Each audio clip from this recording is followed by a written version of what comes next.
Bonjour à toutes et à tous et bienvenue sur la chaîne. Je suis ravi de vous retrouver aujourd'hui pour aborder un sujet essentiel, un sujet qui apporte souvent beaucoup de clarté et parfois même un immense soulagement. Après une rupture avec une personne narcissique, nous le savons, les narcissiques sont de redoutables manipulateurs. Ils excellent dans l'art de déformer la réalité, de semer le doute et de fragiliser profondément l'estime de soi de leur partenaire. Mais une question revient souvent. Que se passe-t-il réellement après la rupture? Que vous ayez pris la décision de partir ou que ce soit eux qui vous aient quitté, beaucoup pensent que tout s'arrête là. Malheureusement, ce n'est presque jamais le cas. En réalité, les jeux ne font que changer de forme. Ils deviennent plus cutus, plus subtils, plus sournois, parfois même plus destructeurs. Les intentions du narcissique après une séparation sont rarement innocentes. Elles sont réfléchies, stratégiques et profondément ancrées dans son besoin compulsif de contrôle, de pouvoir et d'admiration. Dans cette vidéo, nous allons donc mettre en lumière les 5 intentions les plus sombres que les narcissiques nourrissent après une rupture. Ces objectifs sont rarement visibles au premier regard. Ils se dissimulent derrière des attitudes de fausse bienveillance, de pseudo-remords ou d'apparente indifférence. Pourtant, leurs effets peuvent continuer à vous atteindre bien longtemps après la fin officielle de la relation. Comprendre ces mécanismes, c'est reprendre le pouvoir. C'est développer la lucidité nécessaire pour s'en protéger, amorcer une véritable guérison et avancer vers une vie plus stable, plus saine et plus sereine. Si cette vidéo vous est utile, je vous invite à laisser en commentaire. Si ce n'est pas le cas, un 0 m'aidera à améliorer le contenu des prochaines vidéos. Votre retour est précieux. Entrons maintenant au cœur du sujet, car la compréhension est votre première ligne de défense. Lorsqu'une relation avec une personne narcissique prend fin, que la rupture vienne de vous ou d'elle, pour le narcissique, l'histoire n'est jamais réellement terminée. Là où vous voyez une fin, lui ne perçoit qu'un changement de phase. Une nouvelle étape dans laquelle il cherchera encore et toujours à maintenir une emprise, même à distance. Les narcissiques ne vivent pas les relations comme la majorité des gens. Ils ne considèrent pas les autres comme des individus autonomes, avec des émotions et des besoins propres, mais comme des extensions d'eux-mêmes, des outils destinés à nourrir leurs besoins constants de reconnaissance et de validation, ce que l'on appelle la nourriture narcissique. Ainsi, même lorsque la relation amoureuse s'achève, ils ne lâchent pas prise. Ils adaptent simplement leur stratégie. La manipulation devient plus élaborée, plus discrète. Vous n'êtes peut-être plus un partenaire, mais vous restez, à leurs yeux, une ressource potentielle. Dans leur logique, il ne s'agit pas d'une rupture, mais d'une réaffectation de votre rôle. Vous passez de source principale à source secondaire, mais toujours exploitable. Le premier dessein obscur, maintenir le contrôle à tout prix. L'un des tout premiers mécanismes que le narcissique active après une rupture est son besoin viscéral et obsessionnel de conserver le contrôle sur vous. Même lorsque la relation est officiellement terminée, même lorsqu'il n'y a plus de lien concret, il lui est profondément insupportable d'accepter la perte d'emprise sur un ancien partenaire. Durant la relation, le narcissique occupait une position centrale. Il influençait vos pensées, orientait vos émotions, dictait subtilement ou ouvertement vos décisions. À force de manipulation, de critiques déguisées et de distorsion de la réalité, il vous amenait à douter de vous-même, de votre jugement et parfois même de votre santé mentale. Cette domination psychologique lui donnait un sentiment de puissance et de supériorité indispensable à son équilibre interne. Après la rupture, ce pouvoir commence inévitablement à lui échapper. Et cette perte est vécue comme une blessure narcissique majeure, une atteinte directe à son illusion de toute puissance. Pour lui, ne plus contrôler signifie ne plus exister pleinement. Ce vide, cette sensation de ne plus dominer l'autre, devient rapidement intolérable.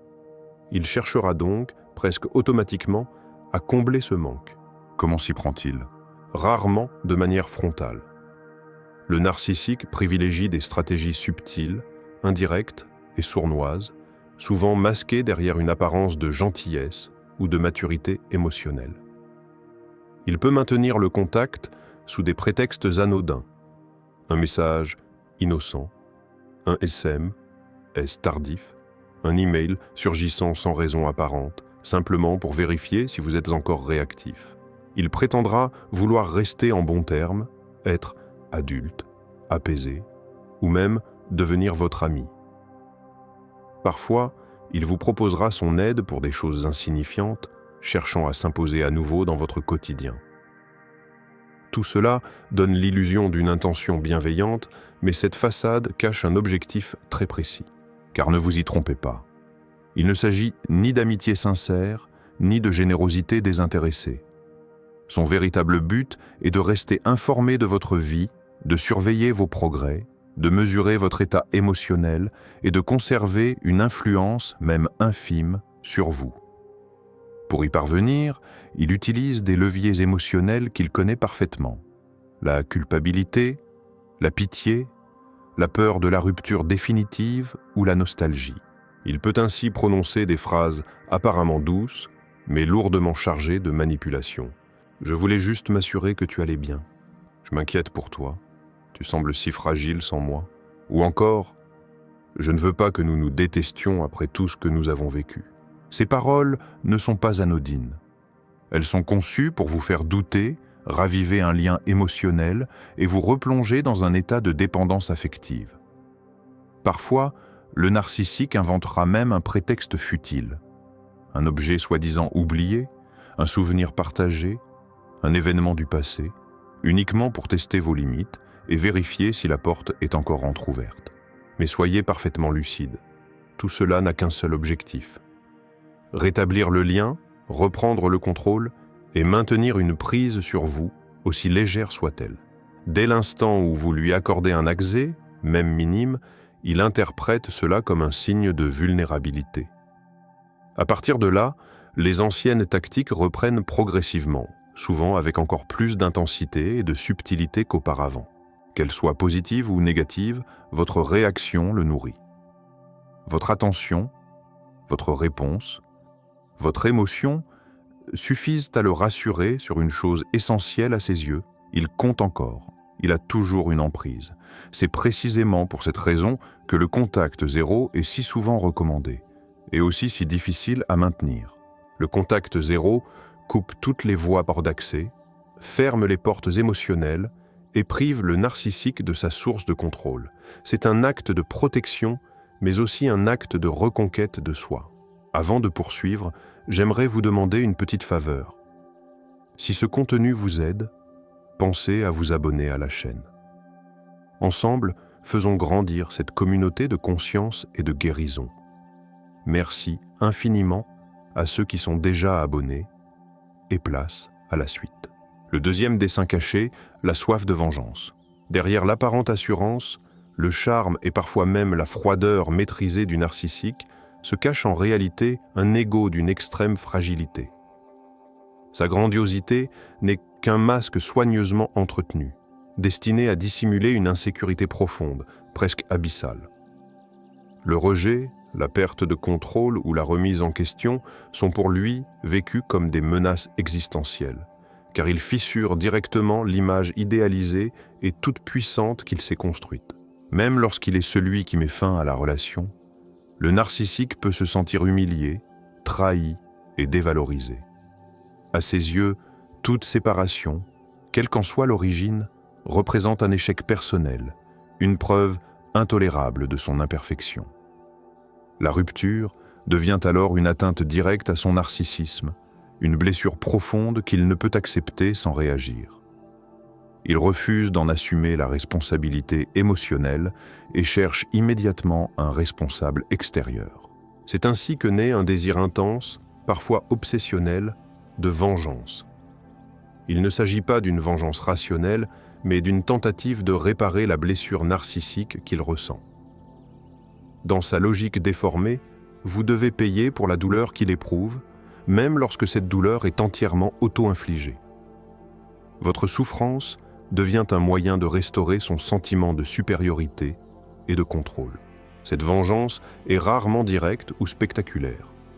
Le narcissique préfère agir dans l'ombre, là où il peut manipuler sans être exposé.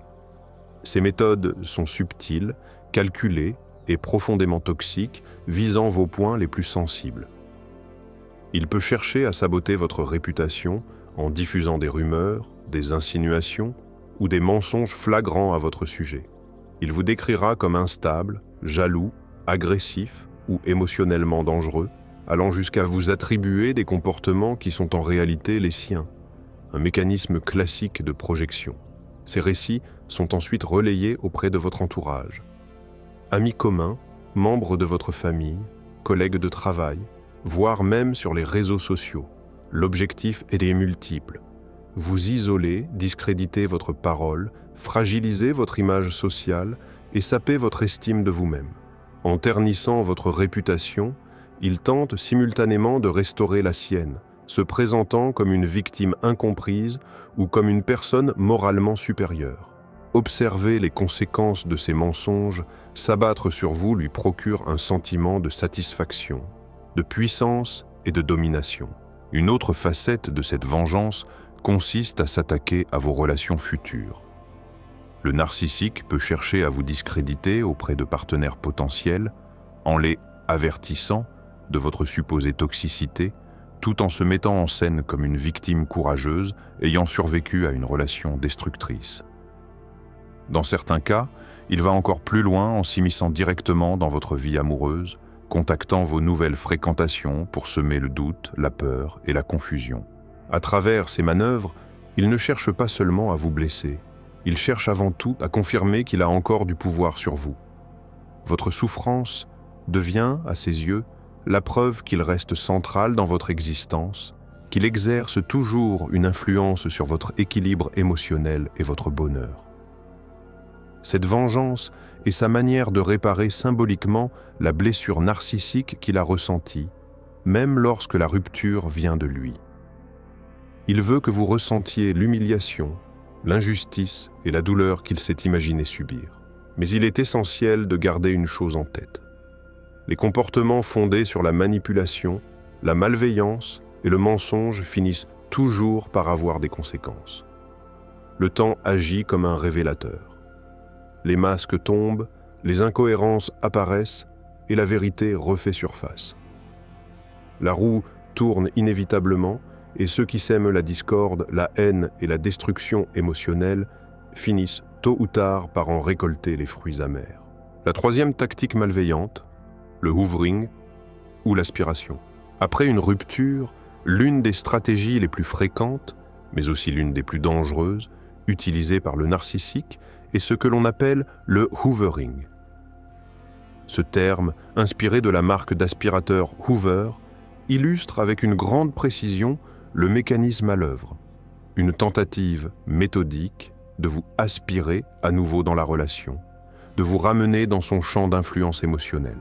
Le narcissique éprouve un besoin constant et compulsif de validation, d'attention et d'admiration, ce que l'on désigne sous le nom de nourriture narcissique. La perte d'un partenaire ne représente pas pour lui une simple séparation affective, mais la disparition d'une source essentielle d'approvisionnement émotionnel et de contrôle. Cette perte fragilise son équilibre interne et réactive ses peurs les plus profondes, l'abandon, l'insignifiance et le vide intérieur. C'est pourquoi, qu'il ait initié la rupture ou non, il cherchera presque toujours à revenir vers vous dès qu'il ressent un manque ou lorsque ses autres sources d'approvisionnement commencent à se tarir. Le hoovering peut prendre des formes extrêmement variées et est souvent remarquablement bien orchestré. Dans un premier temps, le narcissique peut prétendre avoir vécu une véritable révélation personnelle. Il affirme avoir longuement réfléchi, pris conscience de ses erreurs et compris l'impact de ses comportements. Il se montre soudain humble, repentant, presque transformé. Il prononce des excuses que vous avez peut-être attendues pendant toute la relation et formule des promesses spectaculaires, précisément calibrées pour toucher vos blessures les plus profondes et raviver vos espoirs. Je vais enfin commencer une thérapie. J'ai compris ce que je t'ai fait subir. Je serai le partenaire que tu as toujours mérité. Je ne te ferai plus jamais de mal. Mais ces paroles ne sont pas le fruit d'un véritable travail intérieur. Elles sont avant tout stratégiques. Le narcissique observe ce qui vous a manqué, ce qui vous a fait souffrir et s'en sert pour construire un discours parfaitement adapté à votre sensibilité. Une autre forme de hoovering repose sur une manipulation émotionnelle plus subtile encore. Le narcissique réactive les souvenirs heureux, évoque les moments de complicité, vous envoie d'anciennes photos, rappelle des anecdotes, des blagues ou des références que seuls vous deux partagez.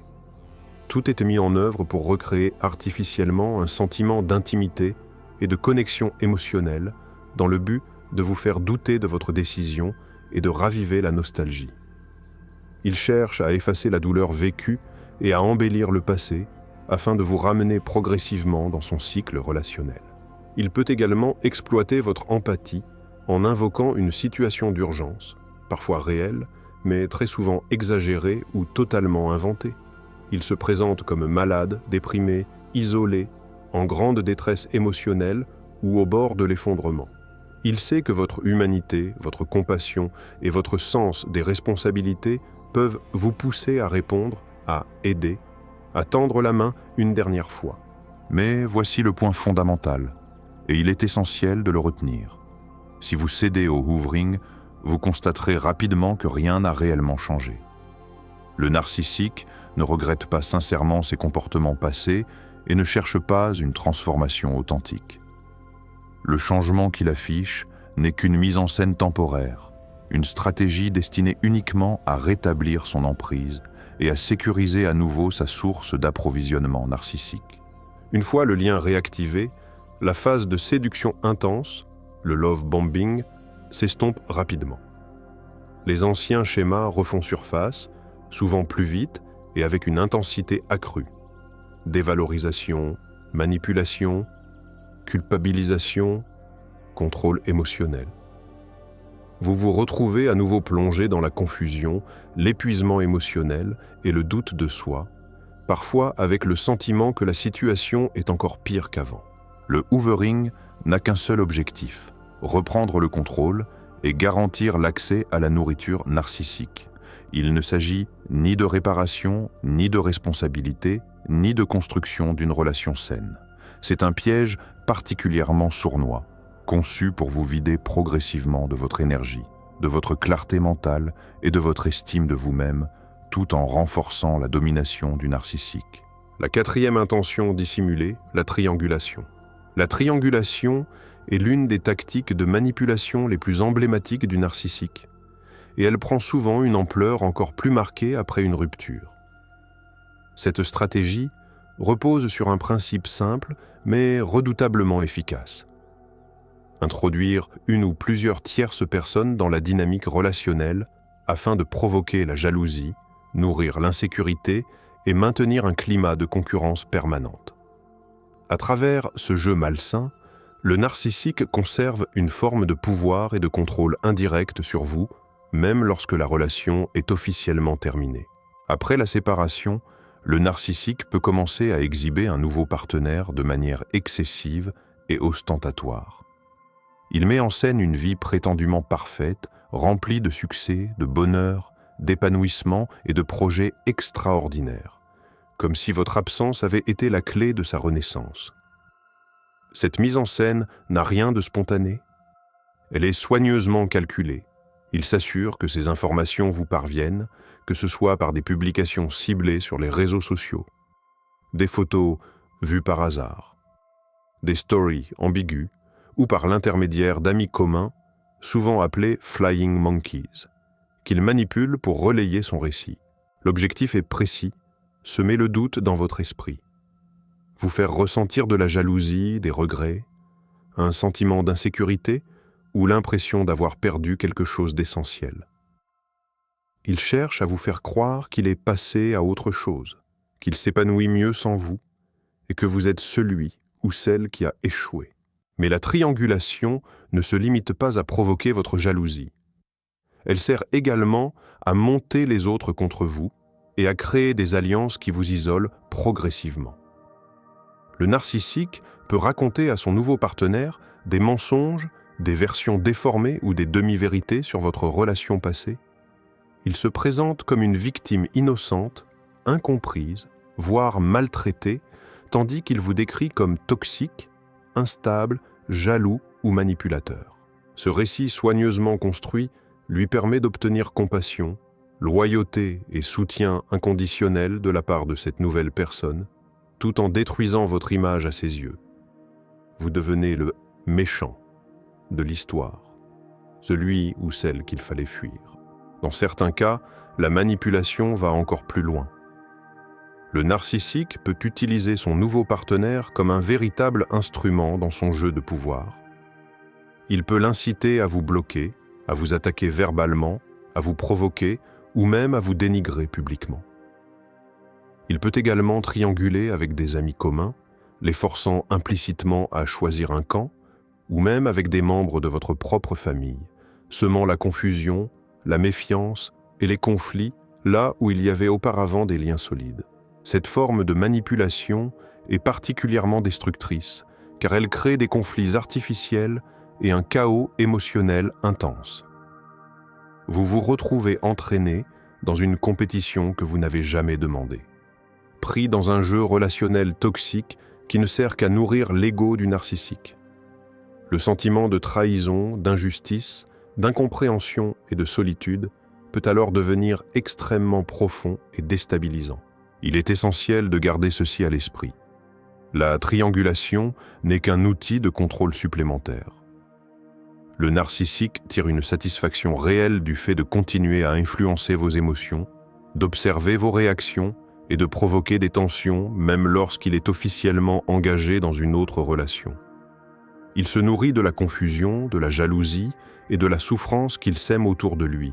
C'est une danse toxique dans laquelle il tire les ficelles en coulisses, convaincu de sa capacité à manipuler les perceptions, à opposer les individus entre eux et à dominer les relations humaines.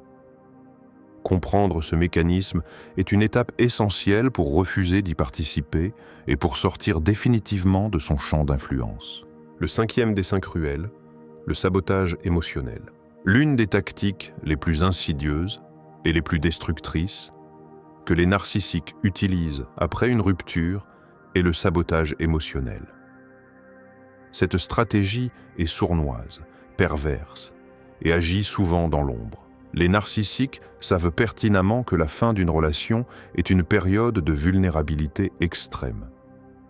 Ils comprennent que vous êtes émotionnellement exposé, fragilisé, souvent en quête de sens, de validation et de réconfort. La douleur, le doute et l'instabilité affective qui accompagnent la rupture créent pour eux un terrain idéal pour exercer leur influence et continuer à manipuler, même à distance. Sans le moindre scrupule, ils exploitent cette fragilité à leur avantage, transformant votre détresse en un outil pour maintenir un contrôle indirect mais puissant sur vous. L'objectif du narcissique est clair, vous maintenir prisonnier d'un état émotionnel chaotique, fait de culpabilité, de confusion, de doute de soi constant et de désespoir. Tant que vous restez piégé dans ces émotions, vous êtes empêché de guérir, de retrouver votre autonomie émotionnelle et de reconstruire votre vie de manière sereine. Chaque réaction émotionnelle, chaque hésitation, chaque remords est pour lui une source de contrôle et un indicateur de votre vulnérabilité.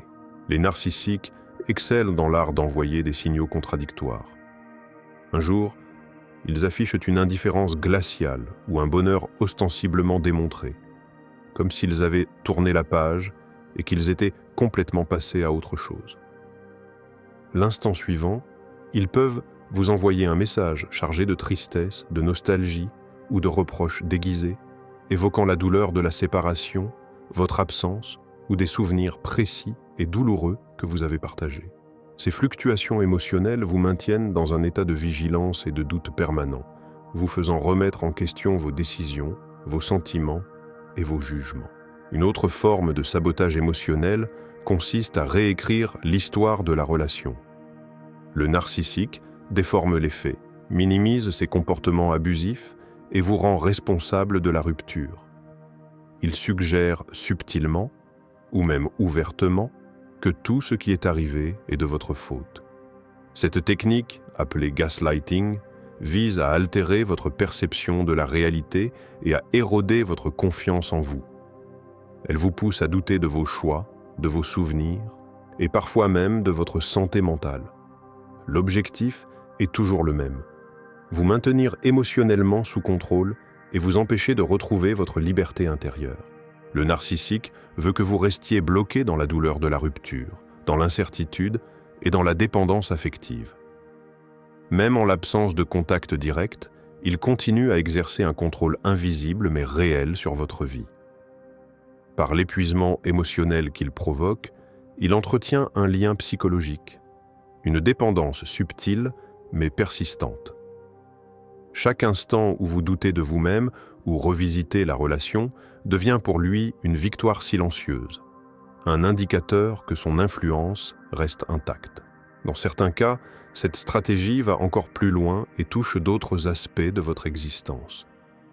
Le narcissique peut chercher à déstabiliser vos relations sociales, provoquer des conflits avec vos amis, semer la discorde dans votre famille, ou même nuire indirectement à votre carrière ou à vos opportunités financières. Son objectif reste le même: vous isoler, affaiblir vos soutiens et rendre votre processus de guérison encore plus ardu. L'isolement émotionnel et social renforce son pouvoir et réduit vos ressources pour vous défendre ou reconstruire votre vie. Le sabotage émotionnel est sans doute l'une des formes les plus graves de violence psychologique. Contrairement aux blessures physiques, ses conséquences sont souvent invisibles, mais profondément enracinées. Il laisse des cicatrices durables sur votre estime de vous-même, votre confiance et votre capacité à faire confiance aux autres. Guérir de cette manipulation exige un travail conscient et soutenu. Apprendre à reconnaître les schémas, poser des limites strictes, reconstruire son estime de soi et s'entourer de personnes bienveillantes et fiables. Se libérer de ce dessein cruel nécessite également de reprendre le contrôle sur ses propres émotions, de ne plus laisser le narcissique déterminer votre état intérieur et de restaurer une autonomie émotionnelle complète. C'est un processus long, exigeant patience, résilience et persévérance. Mais chaque pas vers la guérison représente une victoire sur le cycle de manipulation et de contrôle qu'il a tenté d'instaurer. Comprendre et identifier le sabotage émotionnel est la première étape pour briser ses effets, reprendre confiance et retrouver une vie sereine, épanouie et indépendante. Réflexion finale. Vous disposez désormais des clés pour comprendre les 5 intentions malveillantes que les narcissiques poursuivent après une rupture. Ils ne tournent pas la page comme la plupart des gens, car pour eux, vous n'êtes pas un être humain à part entière, mais une ressource. Qu'il s'agisse de maintenir une emprise subtile, d'assouvir une vengeance déguisée, de vous aspirer à nouveau par le hoovering, de vous déstabiliser par la triangulation ou de saboter votre guérison émotionnelle, le narcissique agit toujours selon un agenda précis, guidé uniquement par son ego et son besoin de contrôle. Plus tôt vous identifiez ces mécanismes, plus vite vous pouvez vous en protéger et vous libérer réellement de leur emprise toxique. Quelques pistes essentielles pour avancer vers la guérison. 1. Apprenez à reconnaître les signaux d'alerte précoce. Les traits narcissiques apparaissent souvent très tôt, même s'ils sont initialement masqués. Soyez attentifs à l'égocentrisme excessif, au besoin constant d'admiration, au manque d'empathie, à la dévalorisation subtile des autres et au love bombing initial. Faites confiance à votre intuition. Si quelque chose vous met mal à l'aise de façon persistante, ce signal mérite d'être pris au sérieux. 2. Établissez des limites fermes et cohérentes. Après une rupture, vos limites sont votre meilleure protection. Le contact zéro est souvent indispensable. Bloquez les messages, les réseaux sociaux et toute tentative d'intrusion. Chaque interaction nourrit le narcissique. Si un contact est inévitable, adoptez la méthode du Grey Rock, soyez neutre, factuel et émotionnellement inaccessible. 3. Reconstruisez votre estime de soi et votre identité. La manipulation narcissique fragilise profondément la confiance en soi. Reconnectez-vous à vos valeurs, vos passions, vos aspirations, entourez-vous de personnes bienveillantes et soutenantes. Un accompagnement thérapeutique spécialisé peut être d'une aide précieuse pour déconstruire les schémas imposés et restaurer votre sentiment de légitimité. 4. Faites preuve de patience et de compassion envers vous-même. La guérison est un processus long et non linéaire. Il y aura des hauts et des bas. Ne vous jugez pas. Honorez chaque petite avancée, chaque limite posée, chaque moment de clarté. Prenez soin de vous, physiquement et émotionnellement. Votre guérison est votre plus grande victoire. Si cette vidéo vous a été utile, n'hésitez pas à la soutenir par un pouce levé, à la partager autour de vous et à vous abonner à la chaîne pour continuer ce chemin ensemble. Je vous retrouve très bientôt pour une prochaine vidéo. D'ici là, prenez soin de vous et souvenez-vous, la force est déjà en vous.